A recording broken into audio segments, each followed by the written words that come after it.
Absolutely, we are admiring his efforts. He is proving to be a real star of qualifying sessions, but also has won the first race from pole position in both of the first 2 weeks of the season, so that's something else he'll be aiming to do now. He's actually yet to finish inside the top 5 in a reversed grid race though, so if he does have an Achilles heel, that has been so far the case. Right, red lights go out, we're away in racing, round number 5 of the championship underway. Max Edmondson from pole position on the left, Scott Bugner from second place on the right, and it's Edmondson that holds the lead from Bugner into turn 1. The green car of Axelson is third. Oh, right round the outside, someone bouncing over the grass. That was Elliot Dalton Ayres in 4th going into the corner. Is he still 4th on the way out? Yes, I think he is somehow. Side by side for 5th behind. That's Jordan Brennan on the inside of Joel Lask.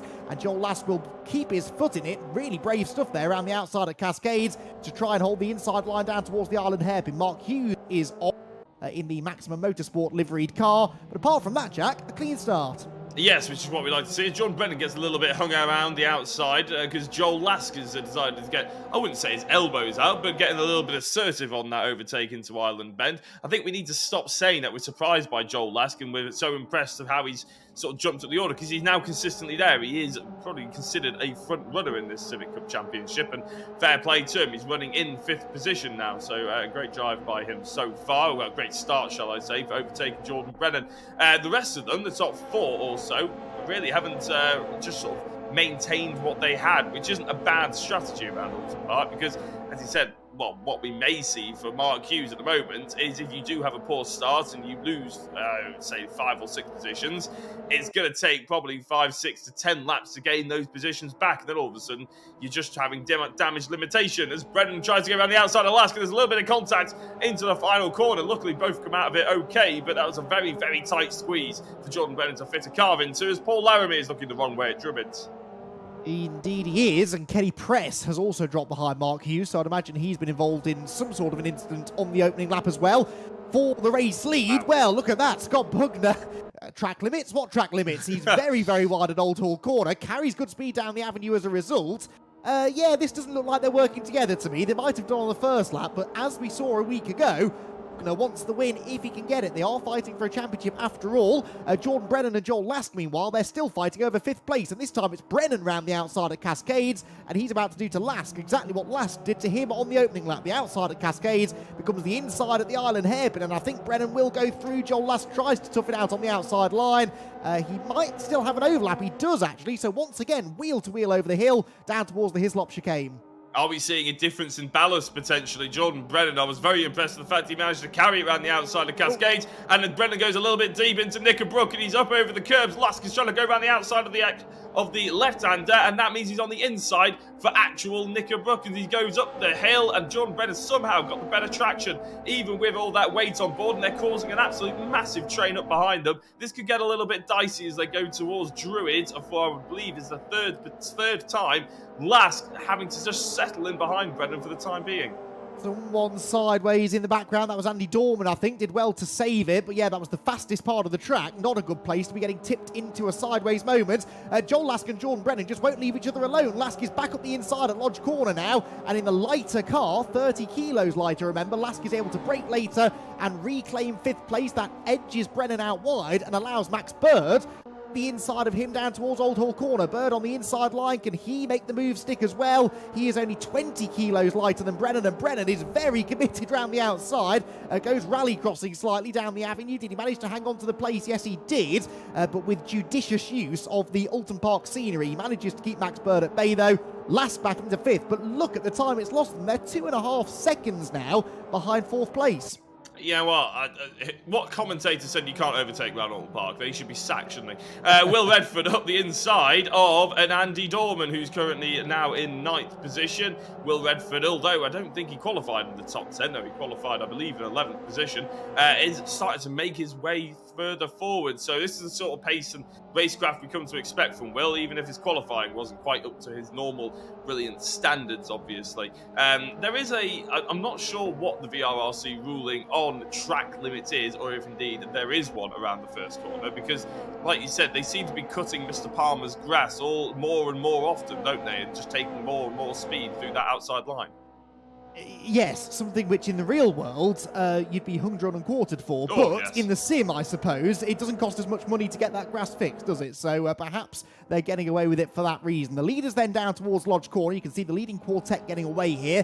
Edmondson, Bugner, Axelson and Dalton Ayres. Axelson perhaps slightly here, going back after Bugner. That gap just creeping down on this lap. Really, all of the action is happening towards the back end of the top 10 and just outside of it. Dave Buki here, who had a disqualification from the second race, I seem to recall. Yes, the second race a week ago, which was a shame after he'd had a really good podium finish in race 1, and in the second race ended up getting disqualified, so no points for him. Looking to try and bounce back again here this week, whilst John Jones is overtaken by Chris Shepherd. Now, Chris Shepherd, Jack, was the driver that you spotted stopping with damage early on in the qualifying session, so I would imagine that Chris did not manage to get a particularly hot lap in, because once you respawn back to the pits, which is what he did, as he bounces through Cascades, you're not allowed to go back out onto the circuit. So he is definitely one of those drivers out of position, trying to make progress. So him bouncing over the outside of Cascades, it looked like a Mercedes porpoising even, I should say, didn't it? Brennan and Lask are still going at each other. Brennan is now up the inside of him, going into the Knickerbrook chicane. Late on the brakes, though, goes Lask. Has he gone a little bit too deep? No, he's managed to get the car stop, a little bit of the rear rotation, but actually helped him in the end get it squared off nice and cleanly, although Carl Felvers hasn't managed to do the same trick. He's actually facing the wrong way, and he needs to be really careful about rejoining the circuit. He does. He's got damage. He's down in 21st position, and it's not going Kyle's way yet again. No, he's already got a bit of a love-hate relationship with these cars. I'd imagine it's erring more to the side of hating it right now, because he's had another moment there. Speaking of moments, that's Will Redford out wide in the background. Reese Bell has clearly been in the wars as well, because the Reese Start Racing, I've just seen what he's done there.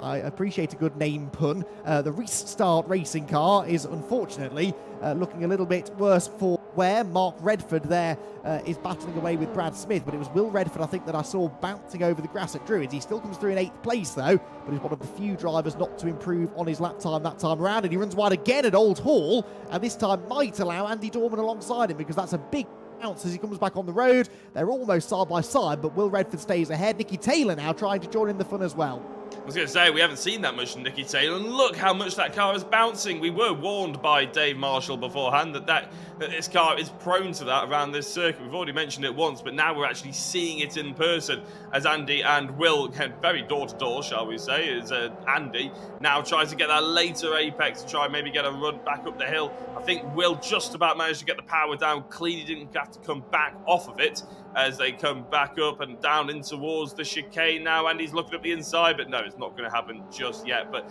around Cascades, that car looks really difficult to drive, doesn't it, Andy? It's not. I can't lie, it's not something I would want to be doing right now. I've seen better handling cars, definitely, through Cascades Corner. It is quite a bumpy corner, but yeah, that's maybe a tad excessive. But hey, anything that makes the drivers' lives a little bit harder, I'm all for, quite frankly. It certainly looks spectacular from our external view. Now, where's Kenny Press gone? There's Kenny Press. He's bouncing back onto the circuit after a grassy moment at the Hislop chicane. He currently runs 21st of 22 runners, so would be on the row for the reversed grid second race. This is a pretty entertaining battle as well. Mark Hughes there in a Kyle Felvers, John Jones sandwich. Felvers, of course, trying to recover from his incident with the tyre stack at the Hislop chicane on the previous lap. So Felvers 18th at the moment. Now, Kyle may not be getting on well with these cars right now, but if he were to finish down in 18th or so, bet against him being up there fighting for a race win in the reversed grid race. So actually, being down at the back of the order, getting off sequence, so to speak, might not be the worst thing in the world for him.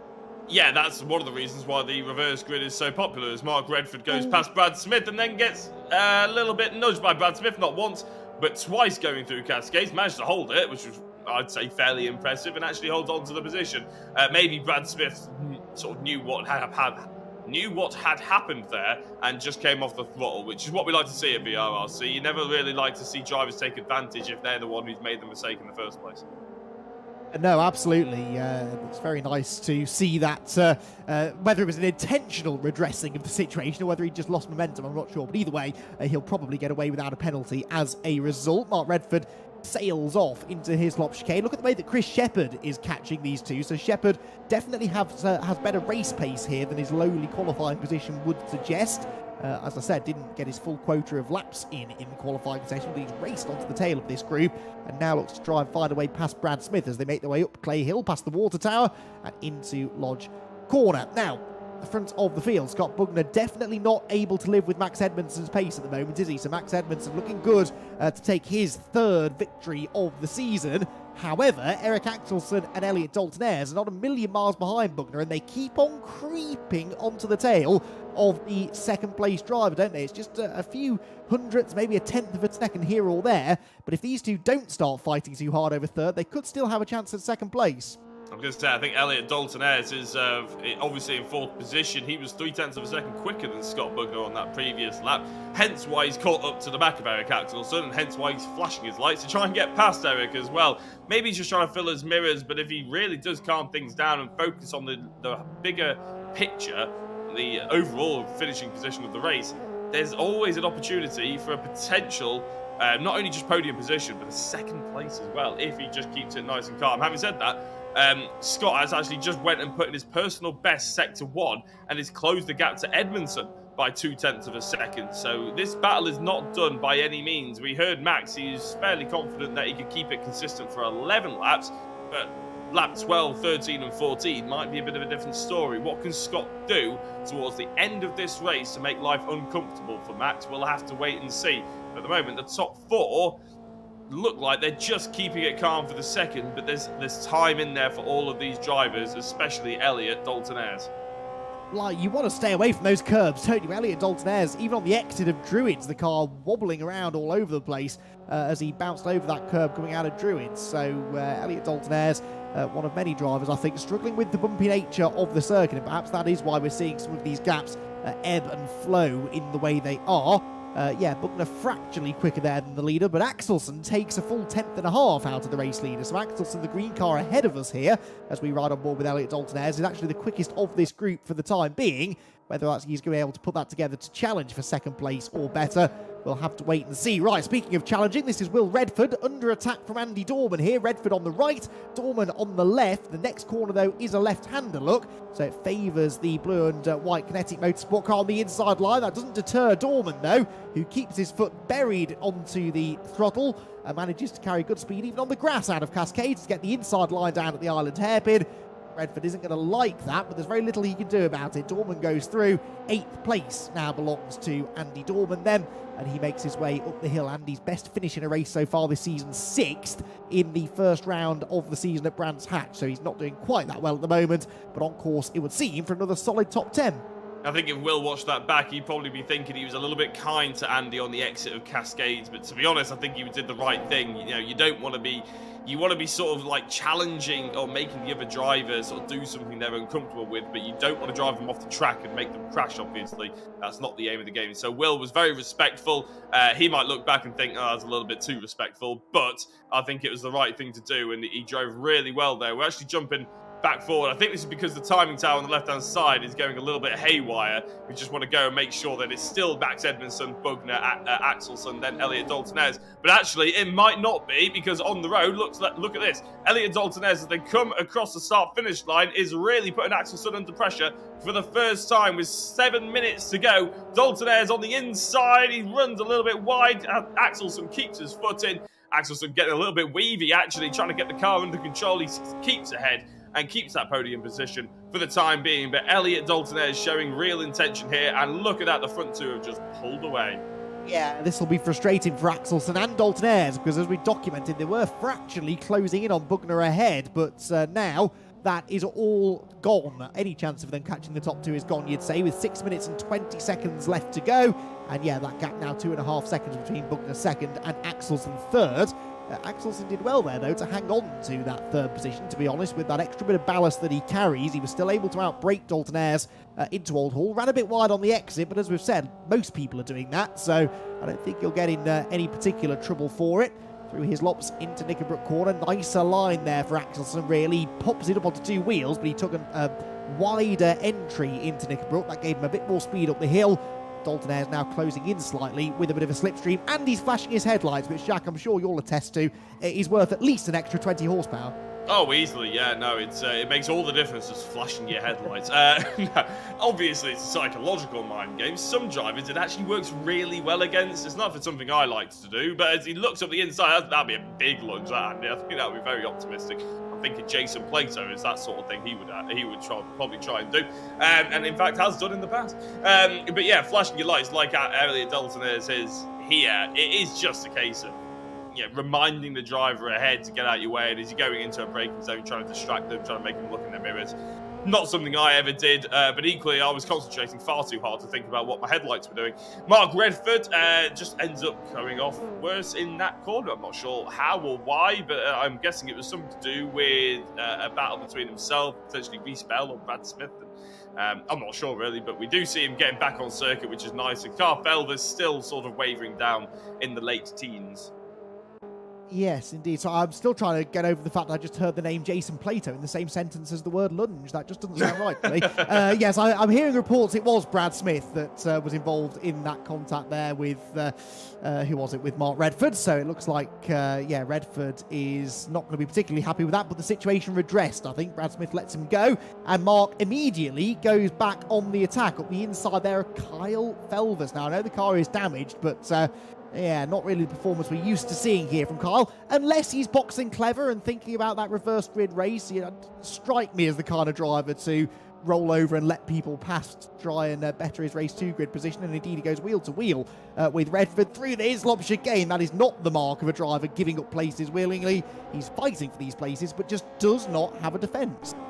No, maybe there's a little bit of damage on the front of that car, but I think just generally just doesn't get on with the car too well, to be honest. And he'll probably be grateful to see the back of this championship. I'm not sure what the next championship will be. We tend to announce that and finalise it when we go into the final round of the season. Up until that point, the VRRC wizards that be, the likes of Dave and Rich, they're all trying to work out what the best car is, what maybe would be the most popular and all this sort of thing. But I think Carl Fells will be hoping it's a rear-wheel drive, put it that way, as he's going wheel to wheel with Mark Redford again. And look at the run that Brad Smith has had as a consequence. So although they are wavering in the late teens, it's still giving them a good race all in all, isn't it, Andy? They're probably still enjoying this, as a big lunge comes from Brad Smith on Kyle. There's going to be contact. Is it going to be enough to upset Carl Felvers? No, he keeps his foot in as Elliot Dalton Ayres gets into the podium positions. Yeah, side by side with Axelsen. He's got the inside line out of the hairpin. He's got the better drive up the hill. He's got the lighter car as well, which might just be looking after its tyres a bit better and should be better on the brakes into the Hislop chicane. But Axelsen has none of it. Goes around the outside, tries to stand his ground on the inside. There's a bit of a hip and shoulder coming off the corner, and Dalton Ayres will go into 3rd place. So Dalton Ayres 3rd, Axelsen down to 4th. But knowing Eric Axelsen, the new feisty Eric Axelsen, I'm enjoying this new, more robust Eric Axelsen, who in the past has been a bit hard on himself and said that he's not fought people quite as hard on track as he should do. Well, he clearly has seen the error of his ways, because he is shaping up here to maybe have a go retaliating and getting this 3rd place back. A slightly defensive line here from Dalton Ayres into the Lodge corner. He's clearly concerned that Axelsen's going to try and throw it up the inside as well, and he makes sure that that can't happen. That defensive line, though, for Dalton Ayres slows him on the exit. Axelsen with the run. Again, Elliott goes to the right of the track to cover, but Axelsen is alongside again as they head towards Old Hall corner.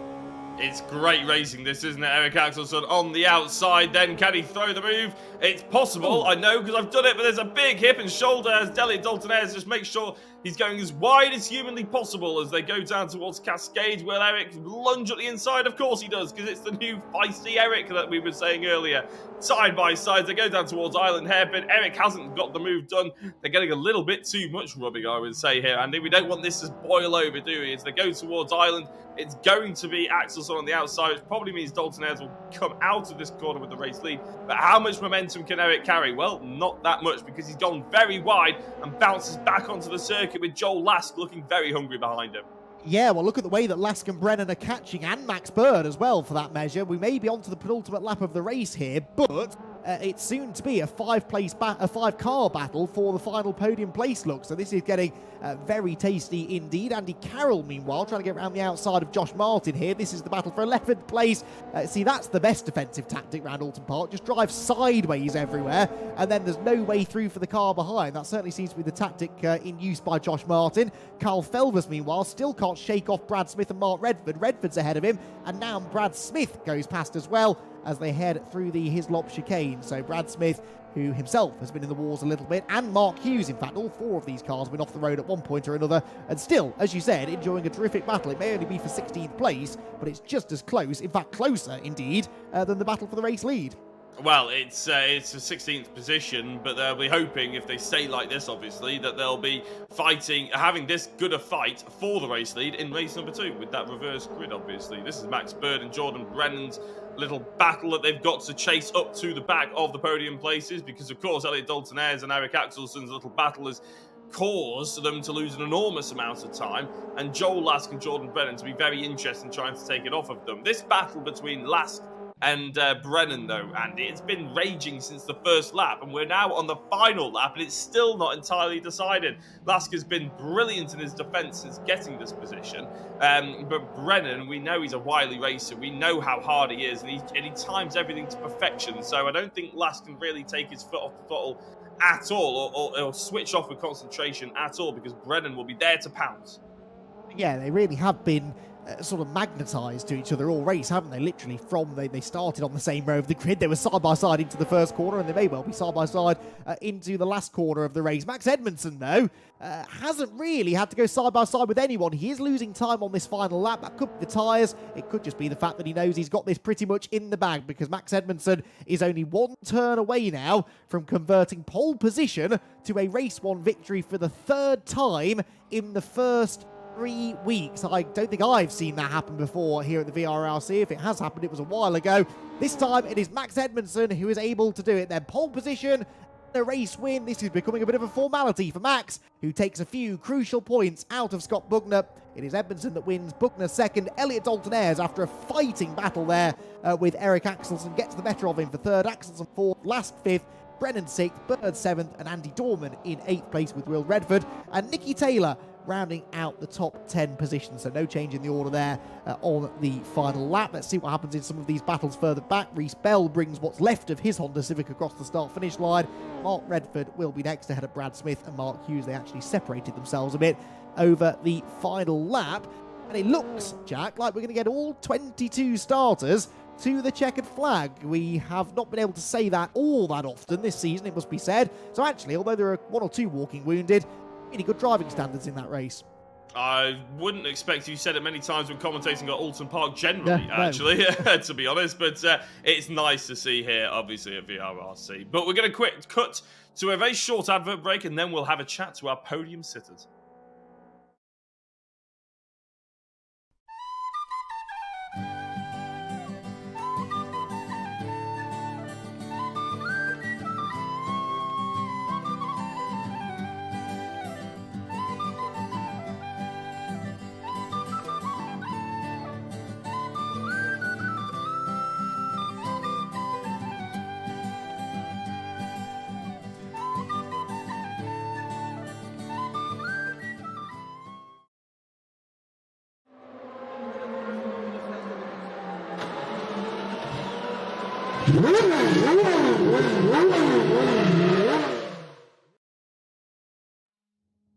Welcome back to the VRRC, where the 5th race of the season in the VRRC Civic Cup has just been completed. Now, if you are just tuning in, no, this isn't a rerun of Brands Hatch. It's not a rerun of Thruxton either, but we do have the same story as we had in both of those rounds, because Max Edmondson, having qualified on pole position for the first race, has converted it into another race win. And that one, Max, seemed a little bit more according to the script. Scott was giving you some hassle over the first couple of laps, but from there you built up a lead of about 1 second and then just seemed to manage it for the rest of the race. Yeah, as planned, me and Scott just sort of worked together and didn't battle. I think Scott made a bit of a mistake at the start, so I gapped him like a second and then just kept the gap all the way until the end. Then he slowly started catching me, but luckily the race finished, so he never got to overtake me. We were wondering how much of that gap coming down at the end was because of tyres and how much of it was just you sort of not taking any risks at the end, but it does sound like maybe you were losing a little bit of pace there. Yeah, all my laps were within a second of my quali lap, but tyres do start to die off here towards the last 5 laps, I'd say. So yeah, it was definitely tyres. Now, you're not going to thank me for this next question, but you have converted pole into a race win each of the first 3 weeks, but you've yet to finish better than 7th in a reversed grid race. So what do you think your chances are of bettering that here at Oulton Park? It is notoriously difficult to make progress here. Yeah, if I don't get taken out, I should be able to get top 10's my aim, but obviously this track's not the easiest to overtake, so yeah, I'm going to stick with top 10 as my aim. Excellent. Well, we'll see how you get on in that second race, but congratulations, Max. Another pole and another race win. Thank you. Max Edmondson then gets the race victory, but it was the championship leader, Scott Bugner, chasing him hard all the way, and he is with Jack. Yeah, Scott, congratulations on that second place, but I feel like we are at a bit of a rinse and repeat cycle here, aren't we? What's your perspective like with finishing second so many times? Because you have got the championship lead, but are you just sort of sick of it, and do you want to get on that top step? I do, but I don't want to risk anything. I was just playing it a bit cautious in the first few laps, and I think I made a mistake at the Knickerbrook chicane, and he got away, and I just thought I'll just concentrate on getting the laps in and pulling away from the 2 behind, because I saw they were battling, and yeah, then towards the end, because I'd sort of kept my tyres, I could just start to sort of drag him in again, but it's just a bit too late. But I'm happy with second. I think this second race might be a bit more difficult though. I was going to say, Thruxton getting through the order is, well, you can use a slipstream. There's a lot of things that can help you, obviously, aren't there? Oulton Park's a narrow circuit. You didn't have to do too much battling in that one. Are you a little bit nervous, potentially? Yeah, I am. I think, like Max said, if we can get in the top 10, it'd be great. We'll have to see what happens, and hopefully there's not too much carnage. Well, congratulations on the second place yet again, and hopefully we'll have a chat with you a little later on. Thank you very much.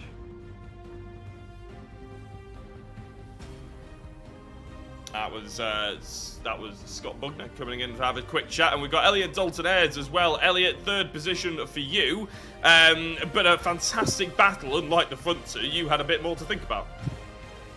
Yeah, me and Eric had a massive battle, and then down to the hairpin, I pulled a big lunge and kind of held him out, but it's Eric, so he fought back, but I managed to get in front of him. You had obviously had a long battle with Eric, which was fantastic to watch from our perspective, but it did bring Joel Lask and Jordan Brennan and the likes back into play. Were you a little bit nervous that you were wasting too much time? Yeah, a little bit. That was kind of what gave me the little jump to get back in front of him, because I know they're quite quick, and you just kind of wanted another car between me and them. Well, congratulations on the third place. You've only got about a minute to go before we head into the second, and as it's such a tight reverse grid, we'll let you get all the concentration you need in and getting any pre-race prep that you need. Okay, thank you.